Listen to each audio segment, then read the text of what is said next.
When the Reformer first started in 1964, we covered D.C. Now, because black folks moved all over the place, we have to go where you all are, which is D.C., Maryland, Virginia. And at a time when our narratives can so easily be overlooked or misrepresented, it's more important than ever that we claim the power of telling our own stories in our own voices and in spaces that honor our contributions. That's what the Informer is all about. And that's why I'm excited to have these wonderful leaders here to talk about what they do to make sure that our businesses build communities. They save families. It's so much that you all are responsible for. I'm trying to put more weight on your shoulders to make this sound like you've done a lot. But I'm going to go. I am going, and I'm not going to read all of the introduction bios, you all, because I really hope that you will share, what you all do and why you do it in your opening statement. So I'm going to start with you, Chinetti Hubbard, who is everybody here is a familiar face in Washington, but Chinetti is very much loved. She is the president now of the D.C. Chamber of Commerce. Let's welcome her. Thank you. Thank you, Denise, and thank you all for being here. Beautiful exhibit. Thank you for convening us. As Denise said, my name is Chinetti Hubbard, the president and CEO of the D.C. Chamber of Commerce. I'm newish. Been in the role about 6 months. I'm a native Washingtonian, so to see H Street just thriving, it melts my heart and brings me so much joy to be here. The D.C. Chamber of Commerce is the voice and advocate for businesses of all sizes. We have about 1,000 members, and we represent different sectors from healthcare, construction, and we focus on networking opportunities, advocacy, and intentional convenings. So if you're not a member of the Chambers, my shameless plug, come see me and I can show you how to join the Chamber. But thank you all for being here, and I'm excited to be on this panel with this distinguished panelist. Quick question. How many of you are business owners in this? Okay. And how many of you all are members of one of these chambers? Yes. Okay. Good. And there's room for more. Yes, okay. That's right. So it's now my pleasure to introduce you to Kathy Guzman, who is the president of the Charles County Chamber of Commerce. We've been hearing some news about black folks in Charles County, so we decided to go to Charles County to figure out who we could meet down there. And Kathy actually hosted an amazing health fair that we participated in, and I was so proud to meet you, and welcome. Thank you. Thank you so much, ladies. Hello to my counterpart over at DC, and over on my left, your right, I am Kathy Guzman, the president and CEO of your Charles County Chamber of Commerce. I always like to make sure that there's ownership for all of those to participate. If you're a member or not, it is something that is collective. And just like Denise said, the Chamber is a collection of, businesses and things that we do to help businesses thrive, but it's the work that you guys do. We have the easy part. We just get to connect you. And much like the DC Chamber of Commerce, again, we do have our networking events. We have, Health and Wellness Expo that Julian was talking about. Where I met Julian was at our Women Who Lead. One thing that is unique about our chamber, and I'll wrap this up quickly, is I have, stepping into this role, I knew there was a past history of gatekeeping. And that's the first thing that I said, 10 toes down. I think I had like a sewing ponytail at that time.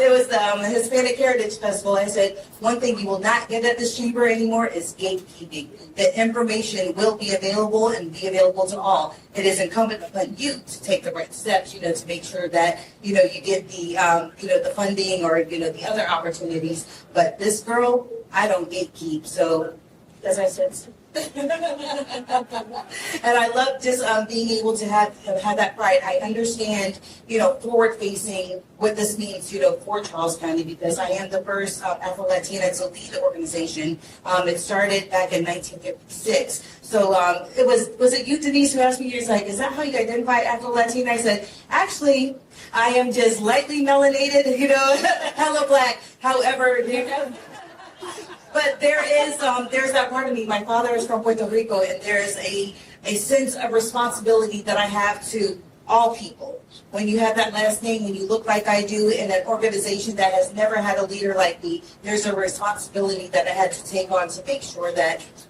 no, I don't gatekeeper anybody, but there is a special awareness and a hyper awareness I have to what has happened in the past that I will not allow to continue in the future. All right. Kathy, next is Courtney Edmonds. Courtney, I have not had a chance to meet you, but we decided that we could not do a chamber event without looking across the river on the other side to find out what Northern Virginia was doing, and that's how we found you. So Courtney is now the president of the Northern Virginia I'm sorry. What? You're in Northern Virginia. Okay, so I didn't know, but there's not a river right here. It's just a street. It's just a street. It's just a road. It's the road that leads us where we always like to go and call Ward 9. And so that's why we feel so connected. But go ahead, Courtney. Tell us a little bit about yourself. Of course. Hello, everyone. Yeah. I'm Courtney Edmonds. I am the chair for the Prince George's Chamber of Commerce. We have 800 members strong, and in my day job, I work at WSSC Water, which is your water company in Prince George's and Montgomery counties. Another shameless plug for the Prince George's Chamber, we do have our Excellence in Business Gala coming up on October 3rd, and tickets are still available. Anthony Anderson will be our MC, so if you are free on the 3rd, we would love to see you there. We're really working every day with our new county executive, Aisha Braveboy, really to make sure that businesses can thrive and win in this season when so many lawsuits have been coming and affecting so many business owners. So we're going to have a night to celebrate businesses, to celebrate winning, and we hope to see you all there. Thank you, Courtney. And we actually might be doing this in Charles County. We are the sponsor of the DC Citywide Spelling Bee, and now we're happy to be in our, what year is this one? 9th, 10th? Yeah. This will be our 12th year sponsoring the Spelling Bee in Prince George's County. So, we want to look for those smart spellers. Yeah. Speaking of smart spellers, it's my pleasure to introduce Corey Arnez Griffin, who is the president of the Greater Washington, D.C. Black Chamber of Commerce. And with all these chambers, one of the things that gives Corey angst is when people ask him, why do we need a Black Chamber of Commerce? Well, I'm not going to answer that question. I'm going to let him answer that. But I want to thank you for being the chair of the board, and full disclosure, I am a member of the Greater Washington, D.C. Black Chamber. I'm glad that you could join us. Corey? And so, in case you're wondering, I'm the guy on the stage. I'm old and privileged. Well, thank you all for being here. And I'll answer the question, and I appreciate you posing. Because the reality is that we do get that question, and it's in part because the DC Chamber is such a presence in here in DC, and a lot of its members are Black business owners. Much of the board happens to be represented by Black executives of larger major companies. But just at the pandemic, we formed in 2019, so we're young and fresh. But a group of business owners were sitting around a table, gripping our hands like many are right now, trying to figure out what we could do as a business community to be responsive to all of the anxiety that many people were experiencing. And the answer was for us to start a chapter of the Black Chamber of Commerce in the District of Columbia. Now, what's interesting about that as a concept is that the DC Chamber was once the Negro DC Chamber of Commerce, and it evolved over time without criticism because they are our partners and we work very closely together. So that question that was posed earlier, y'all didn't get it, but they asked, who's a member of a chamber? Y'all gonna be members of all these chambers. I'll make the blood right now. But the reality is that businesses grow up and the chamber's been around for 87 years now. And so it's evolved and without intentionality there are concerns for the Black business community that needs our focus. And we simply said we will respond to that to make certain that we are getting the care and feeding that we need. The pandemic was a pronounced moment for us to think intentionally about what we could do for the community. So I'm privileged to be here. I am not Aisha Bond, our president and CEO, but I'm happy to be here and hope I can keep up with this wonderful group of things. Thank you all for having me. Thanks, Corey. And they look to you as you look to them for leadership. And so we're glad that you're here with us. Now I'm going to cross the river. Cross that 14th Street Bridge and that GW Bridge and all the bridges I got to cross to get to Northern Virginia. But to know that there is a Northern Virginia Chamber of Commerce that's led by Tanya Poindexter, I'm so glad that you could join us this evening and fellowship with your chamber leaders. So tell us about the chamber and yourself. Thank you so much.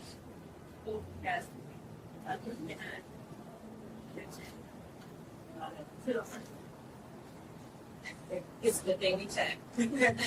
So, and I appreciate all the bridges that I had to cross. Because it did take me some time crossing those bridges. And I am the board chair of the Northern Virginia Black Chamber of Commerce. And I did say Black Chamber of Commerce because it's a region, and we serve Loudoun, Fairfax, Alexandria, Arlington, and Prince William counties. And there are many chambers in those areas, and none of them are the Black chambers. And so we definitely as well saw a need. And that black businesses definitely face different challenges. And so we needed to give them their own space. And they wanted to be in an area with people who could share those same challenges that we did, that they did. So we gave them that opportunity. And that's why the Northern Virginia Black Chamber of Commerce exists. So we're so excited to be invited here. And I was happy to cross the river because I came here and I said, oh my gosh, I actually don't know, the other chamber members. And I'm so proud and happy to be invited here today amongst these elite chamber leaders. And I hope that I get to come back again because it's way too often that you guys are getting together when we're right across the river from each other.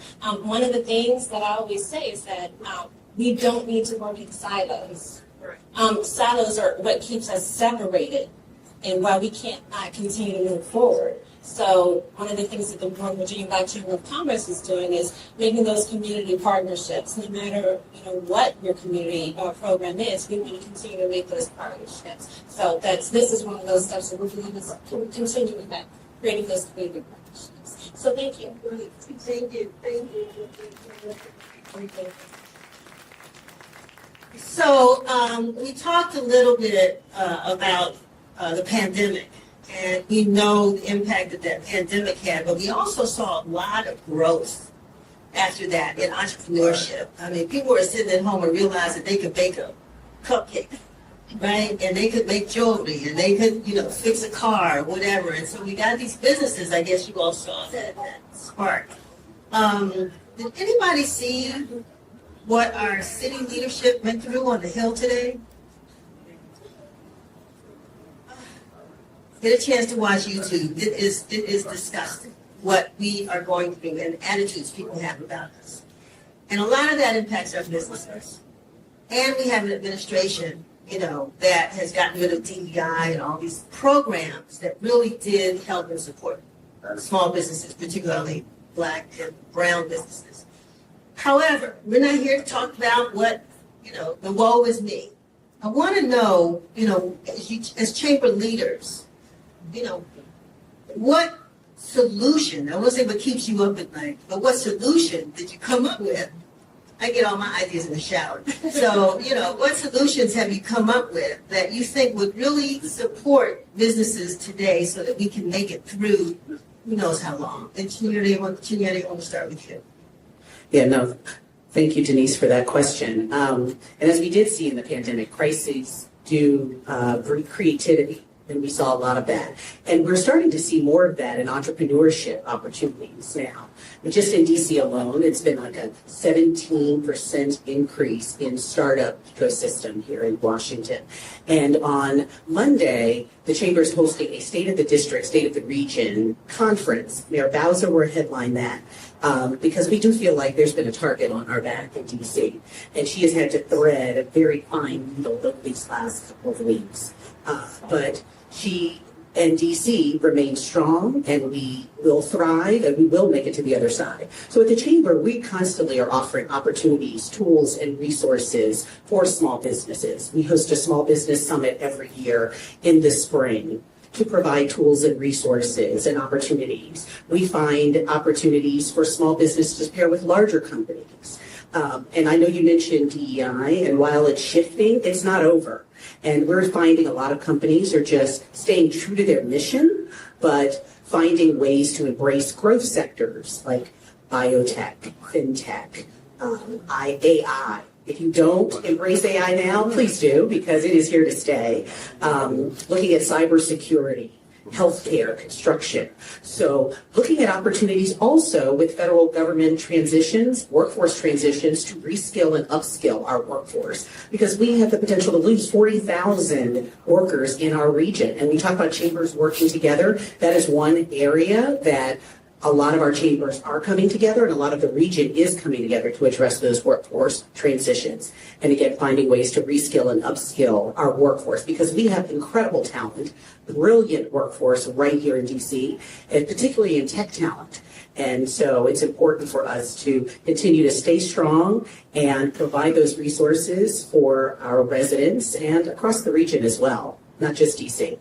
Kathy, I want you to kind of add to that, because Shinyeti talked about workforce, and a lot of folks, Prince George's, Charles County, who lost jobs are in your communities. And so talk about, where the changes you've seen and some of the programs that you all may have come up with to assist these folks who've lost employment. Absolutely. Want to make sure that we honor our first Black woman president over at the College of Southern Maryland, Dr. Wilson. Another person and another lady who listens.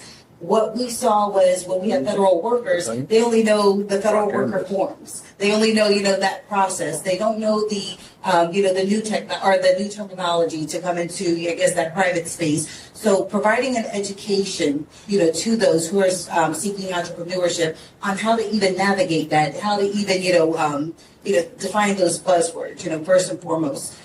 We still, at the Chamber of Commerce, at the Charles County Chamber of Commerce, we still have our diversity, equity, and inclusion group. There was a discussion even if we wanted to change our name because of the target, and my entire group said, nope.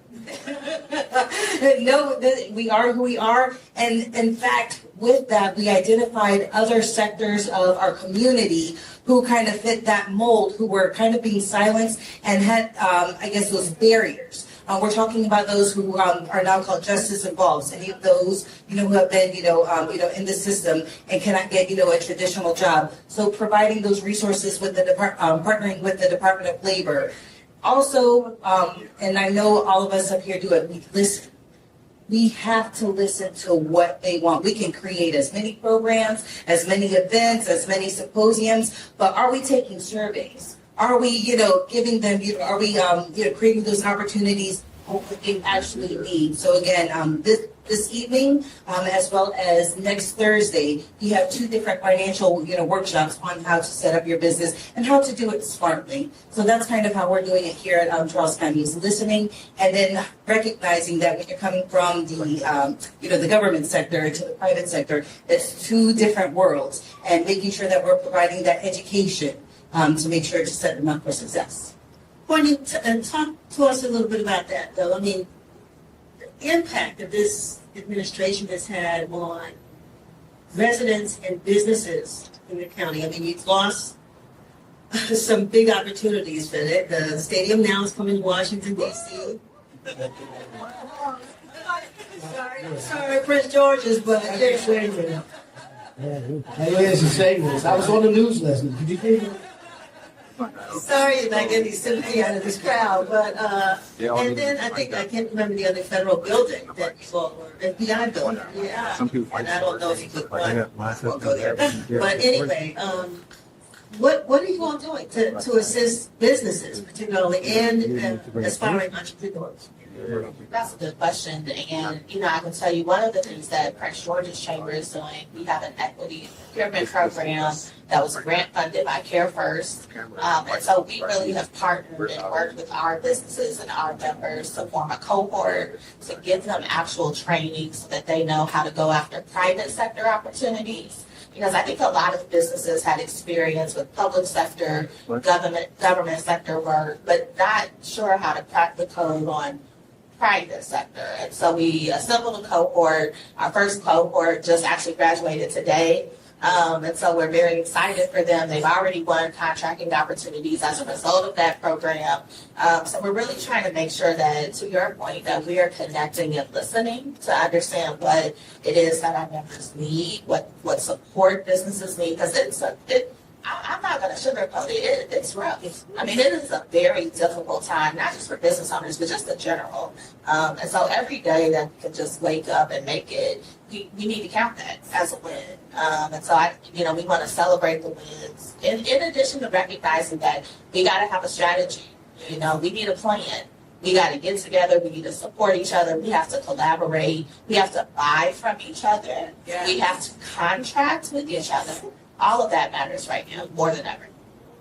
Corey, I'm gonna skip you just for a second, because I want to go to Tanya. I want to find out what, we don't hear, and Forum wants to do a better job of this, but we don't hear a lot about Northern Virginia except for this race. I'm speaking. These commercials that we're getting for your governor's race, but tell us a little bit about what you all are facing and what are some of the solutions to the Northern Virginia Black Chambers. Yeah, so the Northern Virginia Black Chamber of Commerce, we had, prior to this administration, won $300,000 in congressional direct spending, and we put that to work. We created a program called the Economic Evolution Accelerator Program, and that's a 12-week program to help our small Black businesses get moving forward in their businesses. And so it helps them learn how to start a business, learn about government contracting, all the ins and outs of moving their business forward, how to gain access to capital, advertising promoting their business from A to Z, all the business from A to Z. So we've been doing that. We're in our fourth cohort right now. We started the second week right now, and it's really been doing great things. And at the end of it, they do a pitch event in front of the Economic Development Authorities, CFIs, banks, organizations, private sector companies, anyone who wants, so that has been a tremendous help for our businesses. In addition to that, our GovCon committee has started a great event. It's actually starting next week where they're going to be teaming. So they're talking about partnering in order to gain contracts. Erin Kelly, who's sitting right over there, from Slope Advisors, is going to be moderating that event. So they're trying to be some new things to try and get those government contracts that they would not have been able to get on their own. So by working together, they're going to be able to go after those federal, state, local contracts, which is important. That's why I say you cannot work in silos. It's all about partnering and working together.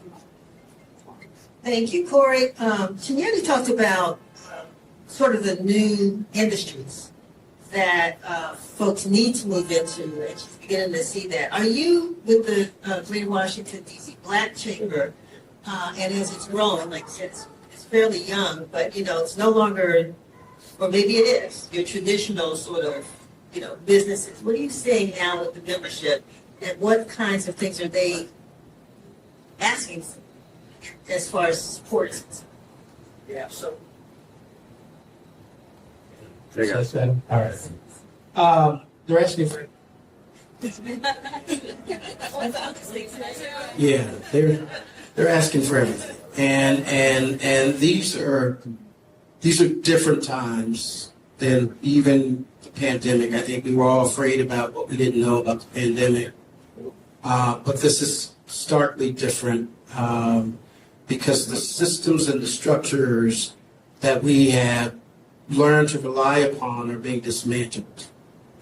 And so, the person that decided to start making cupcakes during the pandemic is now challenged differently because, maybe the audience or the customers that they were serving were government employees, and now they're not. Look, it's a difficult time, and I'm an eternal optimist. So I'm going to tell you that what we try to coach to folks is to keep going, get up every day and keep going, and focus on your strategy and make adjustments. We've talked about selling to each other and being more intentional about working with each other. I have a firm.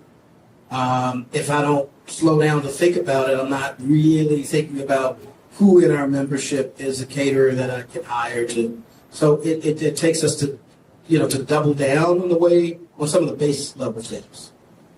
But in terms of other things, here's my optimism. The money didn't go away. It just shifted. The money's not, listen, there's more of it, right? It's just shifted. So we're trying to encourage people to move with the money. Shift. It may mean that you have to adjust your strategy. It may mean that you need to take some time to retool, right? But in these uncertain times, you've got to really go back to the fundamentals. And we're asking people not to be dismayed and you can't give up, right? Government contracting as an example, right? So we're hearing Doge came in and they're firing folks. And we know we have members that were impacted. All of USAID was shut down. 80% of one of our members' business relied on a great 20-year history with USAID, gone overnight. So, but that money is somewhere else in this system. And we have to figure out how we point there. And then as the chamber, we have to try to resource that. And we do that through partnership with the district government. We work very well with the Department of Small and Local Business Development. We have partnerships with DOES. They're interested in our work because they're interested in our members and they want them to thrive and grow. And so we have been, I don't want to suggest that this is easy and I don't have all the answers, but what we do understand is we make that available through the technical assistance and the networking, the opportunity to get people in a room. We too have a cohort that's underway. It's called the President's Club. It pulls together the CEOs of these corporations to give them place and space to ideate, think about how we do work together and grow their businesses. So, those are the things. Now, I think you also threw in innovation and technology and new. Right now, if all you can do is use it. Get you a paid version of chat. Don't. Right, stop nibbling around on the edges. Get you a paid version of something, Copilot or something, and really take the opportunity to think about how you can streamline operations. Like I got some of the best proposal writing going on right now because I use chat so much. All I got to do is just mention the client's name. I'll be mentioning WSSC tomorrow. And it'll give me a great proposal. So there's so much there. And some people will have the capacity to kind of develop services around it, and I tell you to go do that. But at the base level, use the technology. I'm going to come to the audience in a little bit because I know you all have questions, and I don't have all the questions. Like folks up here don't have all the answers. But two things as I look back at my sons and some of these young folks. I know one of our guests this evening, Elliot Johnson's son, has is it Solvega Brewery, right? Beer, right? And video and photography and music and all of that. There are a lot of young. What do they call you all? There's a word for young creatives, right? That are really doing some out of the box things. I mean, folks can no longer go to Nordstrom's and all those other places to buy their clothes. They go to Salvation Army and they create their clothes, right? So talk a little bit about how you all are really kind of trying to feed that community to help build where they want to be. You know, is there some programs that you have for young entrepreneurs? We have And, you know, I hate to say the word young, but you know what I mean. Beginning, young. I guess I do mean young. Okay, because that's not me. Go ahead. The DC Chamber does have a small business and solopreneur, entrepreneur accelerator program where you can get trained. A lot of solopreneurs and entrepreneurs and startup companies don't even know basic marketing, 101 marketing. So just how to market your business. As Corey mentioned, how to take advantage of ChatGPT and AI tools and automate and streamline your operation. So we provide this small business accelerator program. Last week, we had an angel investor event.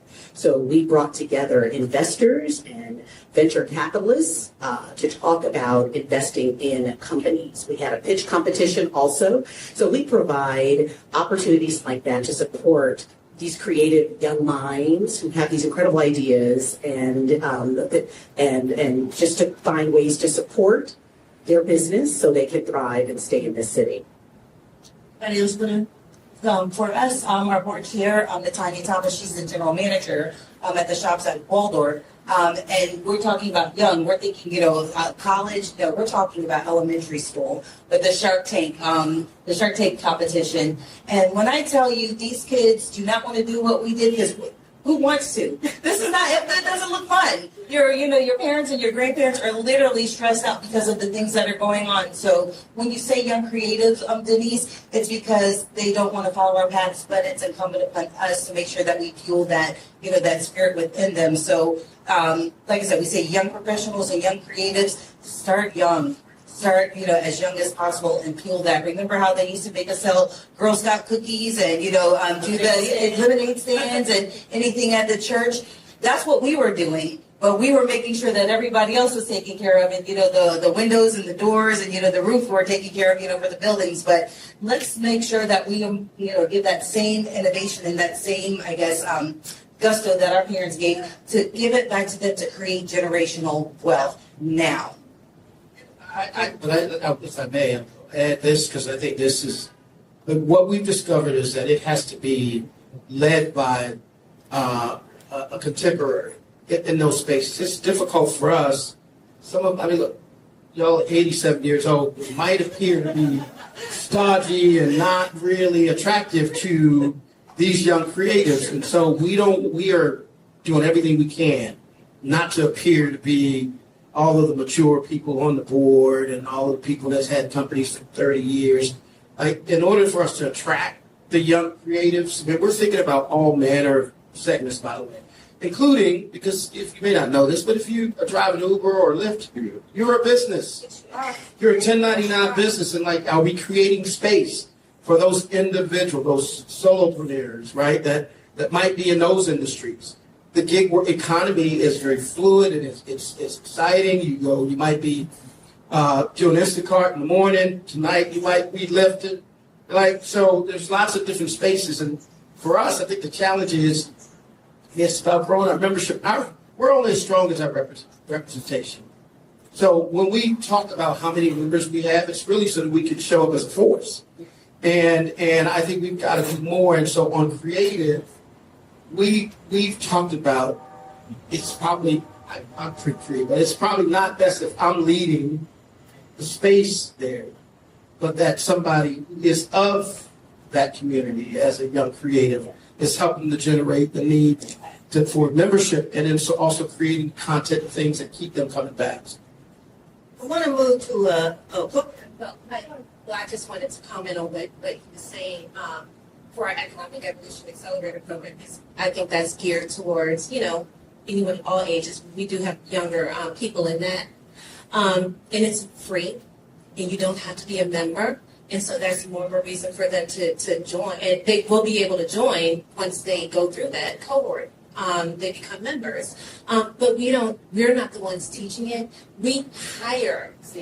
We pay members or whomever to teach that course, so that it's not coming from us stodgy board members or our staff, us 50 plus, older members. It's people that they can relate to, and they're teaching AI in this course, and we've actually had board members who sat through because they were like, oh, they're learning that. What? Oh, I want to take this. And, and they're interested too. So you have people who are 25 taking this course, as well as people who are 50 years old taking this accelerator program, because they need to be as innovative as the 20-year-olds sitting through this. We all need to learn. So we need to keep, in order for our businesses to grow and be successful, and to earn that revenue. And we have to target the 20-year-olds. We have to target the 50-year-olds. So business owners need to be able to know, even though we're going to hire the 20-year-olds, but we need to know what those 20 years are doing. So we have a couple of financial institutions in the room. And one of the things that we always say is that, at least they said it during COVID, you ought to know who your banker is. You ought to sit down and talk to your banker. I'm still trying to figure out who mine is. Every time I go, it's a different person. So I have not built that relationship. And I'm sure that there are small businesses now who are maybe finding it even harder, to get the kind of financial support from their own banking institutions. What are you all, are you all finding that, or is this just something I'm making up because of my own experience, Okay, so what do we do about it? Who are we talking to? What are you all telling these folks they need to do? You got to tell them the truth, first and foremost. You cannot use your personal bank account to do business things. It is one of those, when I talk about education, Denise, these are all the little things that prevent our small business owners from gaining access to capital. Make sure that anytime that you see a financial, workshop, again, like you said, creating a relationship, if you need, the national bank, that's fine, with your local credit unions, with your local, community banks. But make sure that they are getting the education and you're doing what they're telling you to do, and be patient. Gotta follow the rules. One thing, us about people, we always have to be perfect. Yep. We have to do things the right way. There's no cutting corners. When the information is, given to you, do not leave, defeated, leave empowered. Do the work that is necessary. And if it's not, $40,000, today, maybe it's $4,000, then that's where you start from. Maybe it's not a huge brick and mortar. Maybe we go to a flex space, or a virtual office. We're not dream killers, but we are, it's important for us to tell them the truth. We got to tell them the truth. And it's not just telling the truth, but they have to take the responsibility on themselves to follow those steps as well. I think it's important. Those relationships, they are still important. They do so matter. And when you have the conversations, to your point, listen and follow through and ask, what will it take? What does yes look like? And then make a plan to get to yes. And really consider who you're approaching and what you need funding for, right? If you are trying to expand, you may want to talk to someone different than if you are first now starting, right? Consider the type of revenue that you're looking for as well. Make sure you have a business plan. Please have a business plan. If nothing else, have a business plan. I'll just say, building on your relationships are important. And, we, at our networking events, we always have bankers there. We always invite every important person that you would need to have, as at our lead shares, at any networking event. So start laying the foundation before you actually need them.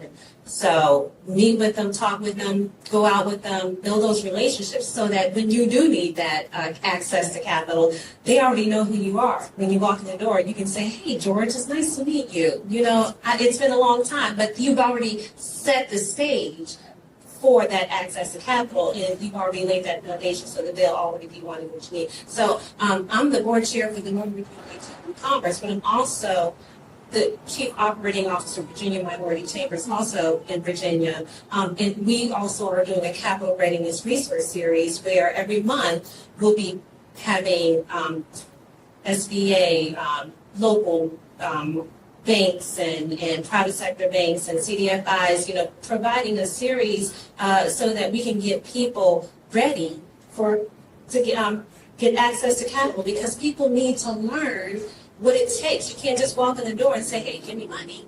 You need to understand what's necessary to be bank ready, loan ready. Because who wants to use a personal credit? That's exactly. Financial literacy is so important. It really is. Can I say something cute about you? If bank is not calling you, you don't have a banker. They're not. This is how it works. If you've got a banker, they're calling you and they're checking on your money and they're asking you what you need. And they're asking if you come and sit down and talk with them. If you don't have that happening, you just have a bank. And there's a difference between having a banker and a bank.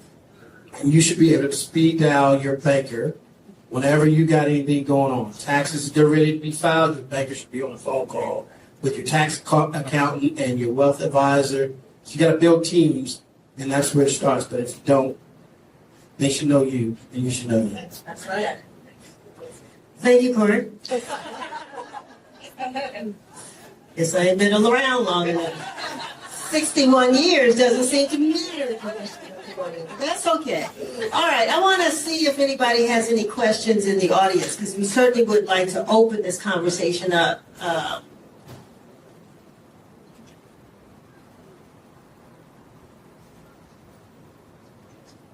First of all, thank you everyone for being here. I'm Louis Fields, founder and president of the Great Board for Black Commerce. Congratulations for 61 years. We'll keep going, look at paper.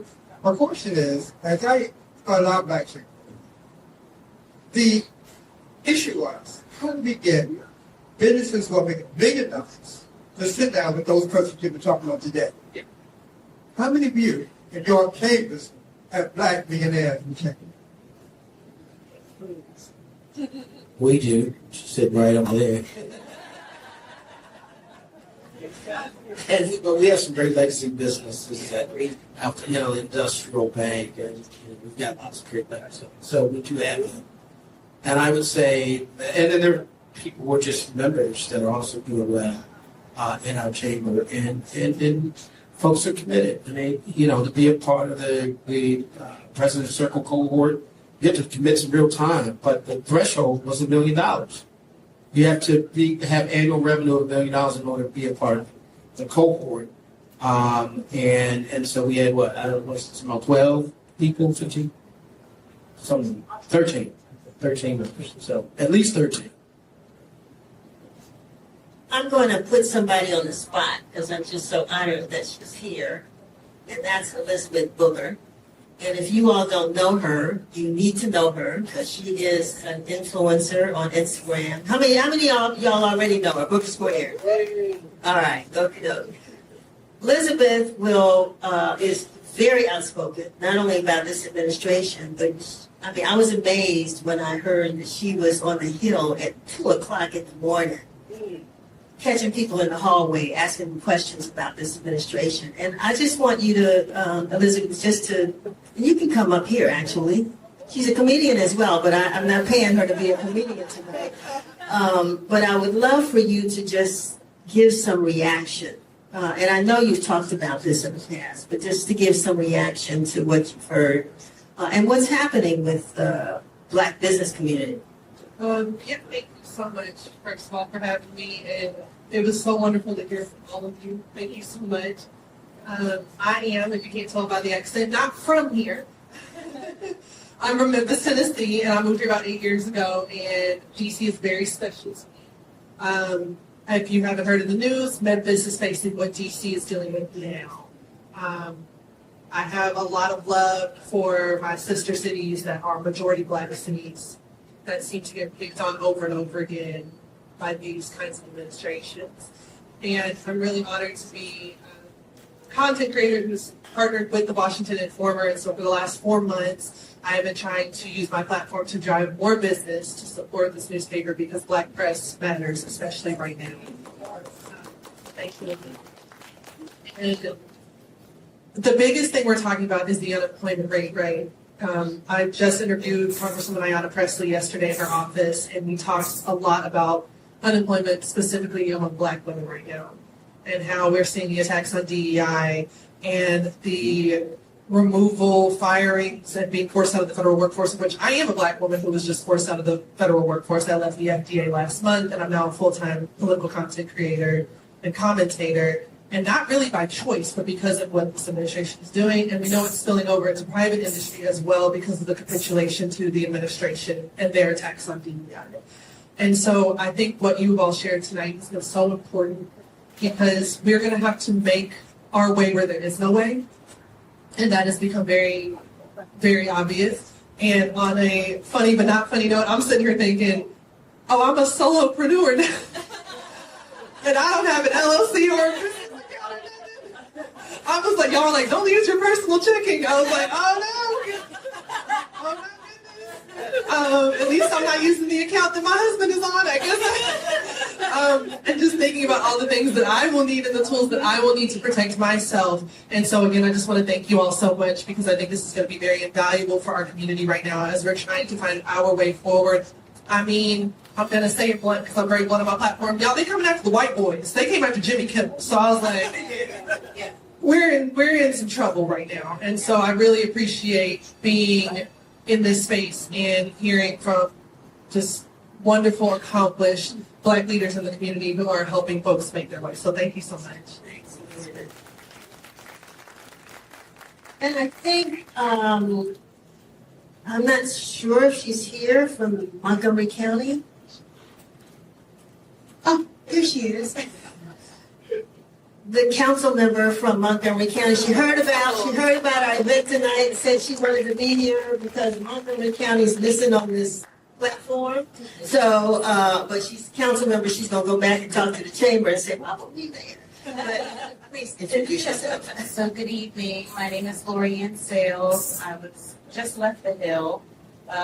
Senator also Brooks is hosting an event with Ann Health ahead of CBC, but I was very disappointed to see that, Montgomery County wasn't represented on the first Black woman elected. And so we just lost our economic development director. We are on search. So if you know any good candidates, please send them our way. Bill Tompkins was our former economic development director, and he has since retired. This is now the second round of interviews that we're doing, but if you follow the Baltimore Banner, they just started covering Montgomery County, and an article just came out on, I think, Monday or Tuesday that Montgomery County, the wealthiest county in the state of Maryland, could become the epicenter for, the next recession, and that's unheard of. I just got an email. Marriott is, liquidating their assets in Montgomery County because of legislation. And so we're all on watch and trying to be proactive in how we are attracting businesses, retaining, creating the next millionaire, and also just trying to understand how to navigate this new dynamic with less resources coming from the federal government, uncertainty at the state level, and businesses are suffering. Those government contracts are not flowing like they used to. And so we're going to have to strengthen our partnerships and relationships. And I'm so grateful that this paper saw this moment to bring these stakeholders together to have such an important discussion. I look forward to staying in touch and being a resource as much as possible. It's going to happen. Thank you. Thank you. So, and we're really happy that you made it here this evening. Are there any questions? I'm going to ask one more time because if not, yes. Yes. My name is Emma Moore, and I'm one of the many people who represent the seniors here in Washington, D.C. I have a concern that the Department of Education has been eradicated, and I'm wondering how you all, I think they set the curriculum for the students around the states. So I'm wondering how you all will be able to get to these students now, or the young adults, and sharing the information that you have and the avenues that you have for them. That's a great question. Yes. They said this. Mike? Yeah, there we go. Set the curriculum across the country, not even just here. And I have 3 children who were in DC public schools and a son currently in DC public schools. So this is a cause very close to my heart. And at the Chamber, we're trying to find ways. We have a workforce development committee to get in the schools at an early age, as you shared, K through 12, and looking at maybe having business owners come in and be a principal for a day, adopt a school. So it's so important for these young people to see the business community stand up and show up and be present. So thank you for that. For Charles County, we've actually had the Business and Education Committee.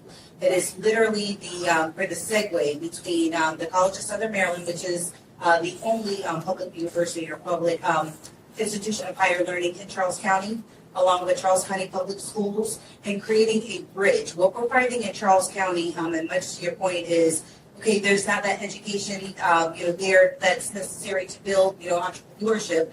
But then they go elsewhere. So there's economic leakage. There's children who are so smart and they're taking their talents outside of the community in which they were, raised. So what we're doing in Charles County is we're trying to rebrain Maryland. We have the Maryland Blueprint, that we have to follow. So again, following those guidelines along with, what we're able to do in the Chambers, because we're private, and being able to create our own lane to make sure that intersection happens, to make sure that there is a school to business or a school to community pipeline within Charles County.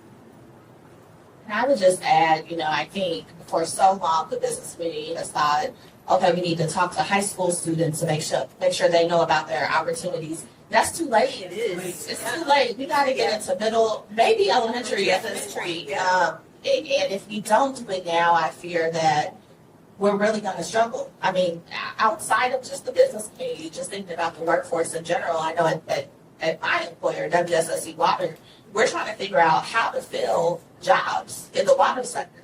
30% of our workforce is eligible for retirement today. And if they walk out, let's hope they don't, because we want to keep the water flowing. But what are we going to do, right? And we have to get into these schools and start having these conversations. So thank you for that question.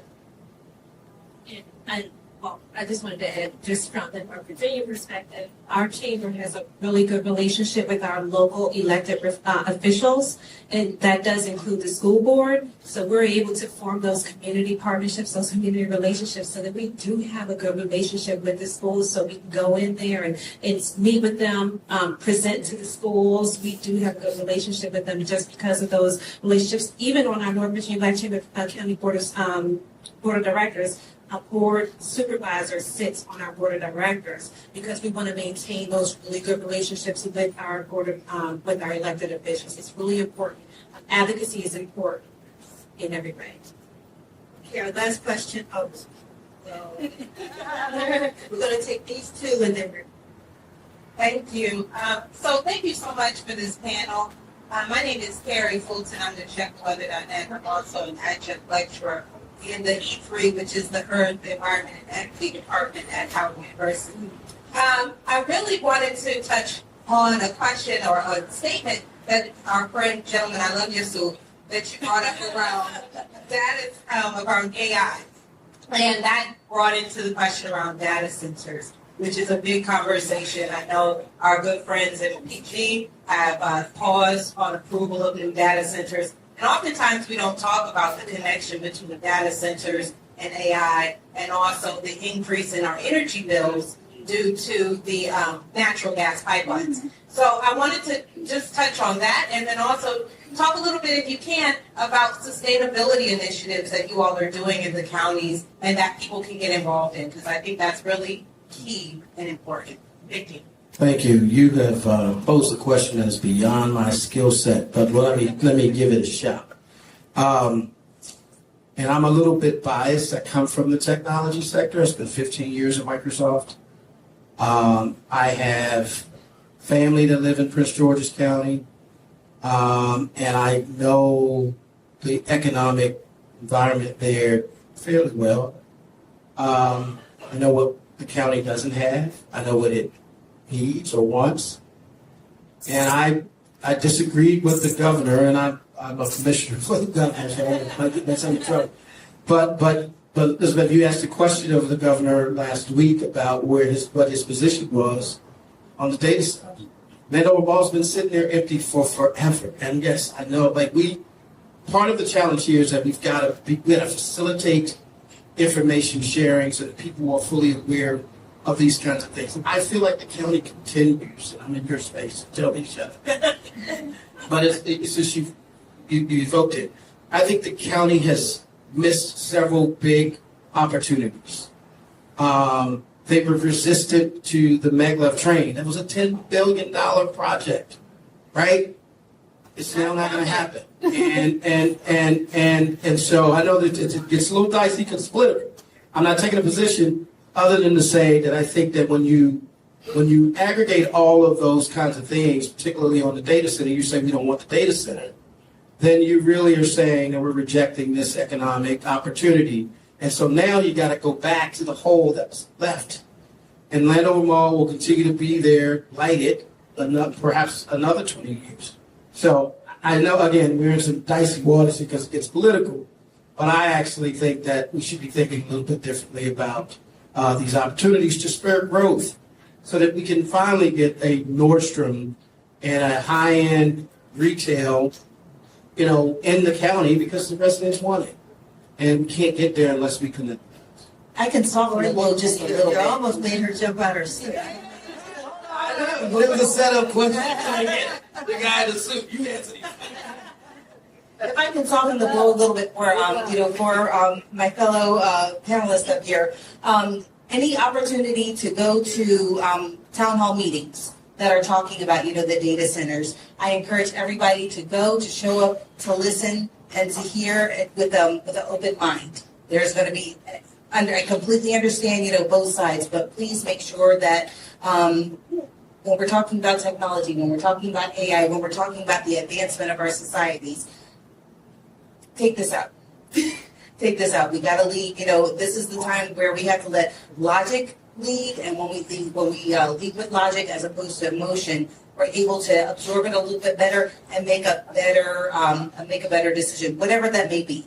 But that is my challenge: is to absolutely, if you need to take position, depending on the organization, I get it. But show up to the meetings, read, do your research, and be smart about it. I'm going to continue to say, educate, educate, educate. Oh, that's my hand. It isn't, but I'm going to steal a minute. Nobody has mentioned if there was any intention or potential to do international business. USAID is gone. Africans are happy. You cannot build a nation on charity. This means that this triangle of commerce, which sits on a digital chassis, means that Africans, Caribbeans, and Black people can do business and not have to leave. So if everything is shutting down domestically, are you going to build international programs to keep that capital flowing? I want to say, you said it. Yes, this is international. Black Chamber of Commerce is actually facilitating a trip to Morocco and Ghana in October. We should be helping. And we should come. Folks should come. But we take this part of the work very seriously, and we want to make the connection outside the diaspora, out in. Yeah. And now is the time to do that. So we would love to have you all. Simone is here. She can get you all the information. Sign up and go. Come with it. You got to find the pen and the suit still got. Softball question. Thank you. Hi, my name is Elizabeth Wesley Casella, and I have a long game thought for you to consider. I'm going to pivot back to how we engage our youth. I'm a board member for the Special Olympics DC. Each one of you has a chapter about Special Olympics in your area.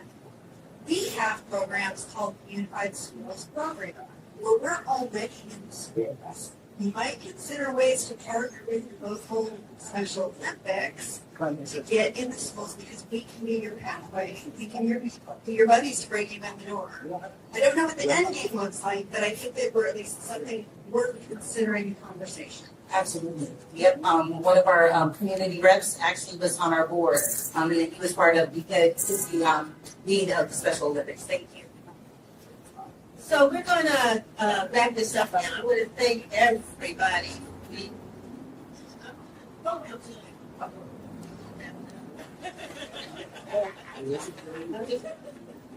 I'm gonna wrap me up. But I have to laugh a little bit because you all remember when 5G was coming and how we did not want 5G and how we are so upset when we can't get connected and we're not getting connected fast enough and nobody's talking about 5G anymore. And now they're talking about 6G. 6G. So I get the question and I get the fear and I get the concern and I get the environmental impact. You know, we've been doing special environmental issue for Earth Day for the past 6-7 years. Longer than that, because you know they said Black folks weren't in the environmental movement. And I said we were the original environmentalists. You know, we were brought here because of our relationship to the environment. So I mean, you know, but at any rate, yeah, I'm glad you asked that question, and I'm glad you asked the international question as well because we're trying to expand into that area.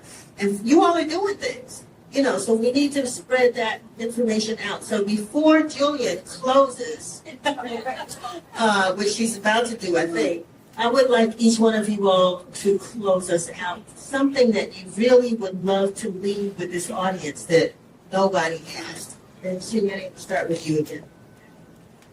I'm glad you brought up international business because that is something that we at the Chamber want to tap into for our international market.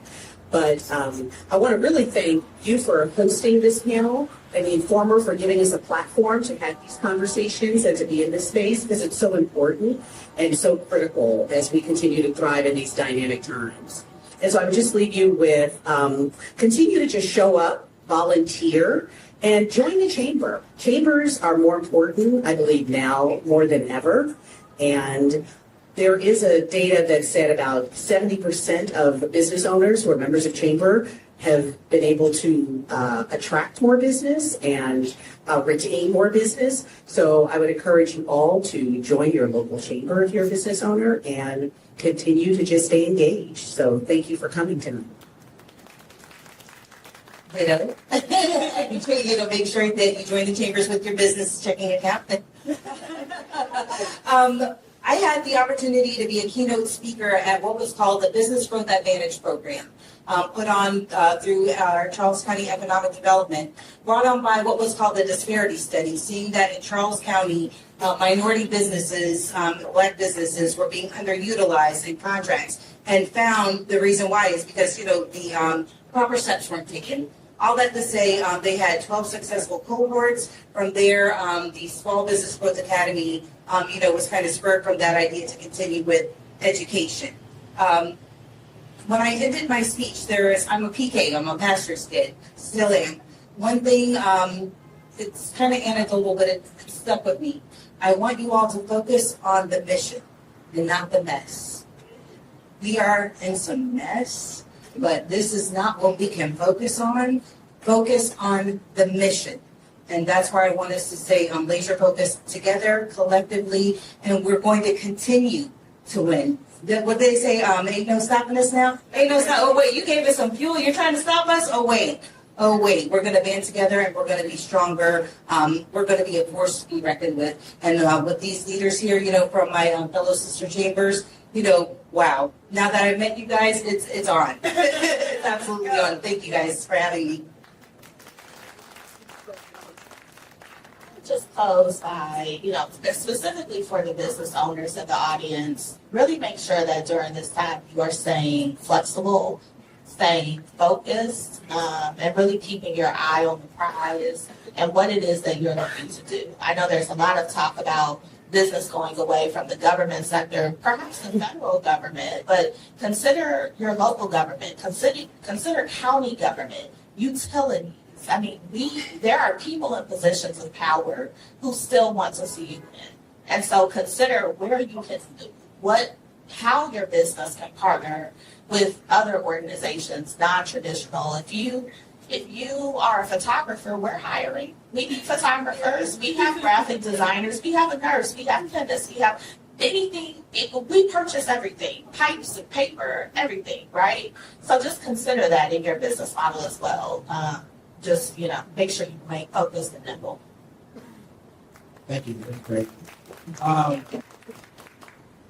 So much has been said. I'll just try to leave you with this because it guides me and how I try to lead in spaces where I have masses show up.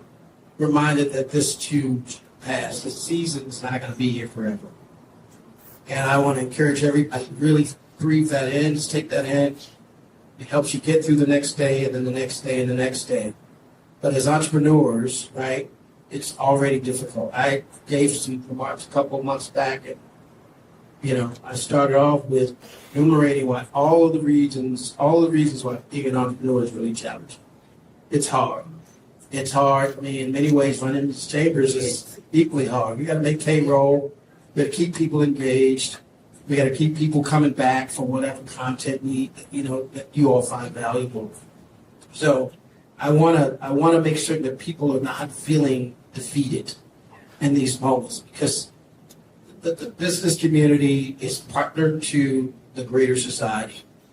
That means it's you. You make that up. And so we need you all. We need your energy. We need your ideas. We need your membership. But really, I mean, we are, and I think Chen knows this. The power is really, it exists in our opportunity to band together. We don't have 800 members. We're struggling to keep our number over 100, right? And it ebbs and flows, but that's okay, because I can say I got thousands right here, right? And so it's also about sort of partnering and going together. So be encouraged, stay engaged, let's win together. We've got a vibrant economy across, even in this moment. Even in this moment, and again, I fundamentally believe that money didn't disappear; it just moved. And so I want you to be thinking about where the money moved. The contracts in the federal space we're hitting the low right now. But what I believe is that there's going to be a moment when everybody stops dodging us and go, oh, we actually need people and things. So let's start buying again. So be ready and don't do it.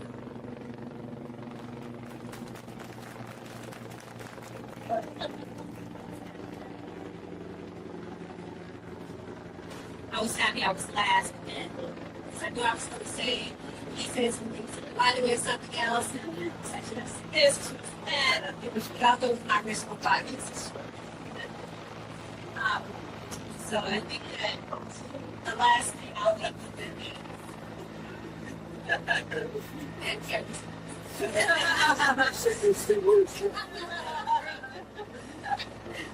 I think what I'll leave us with is just know your value, know your worth. Because if you leave it to somebody else, they're going to value it, and it's going to be far less than what you really is. So show up with your value, be confident with that value, and never let anybody tell you that you're worth less than what you know your value is. Thank you, everybody. Thank you for you all coming. Thank you for the panel. Appreciate this conversation. We have videotaped it, so it lives. We wanted to make sure that this event lived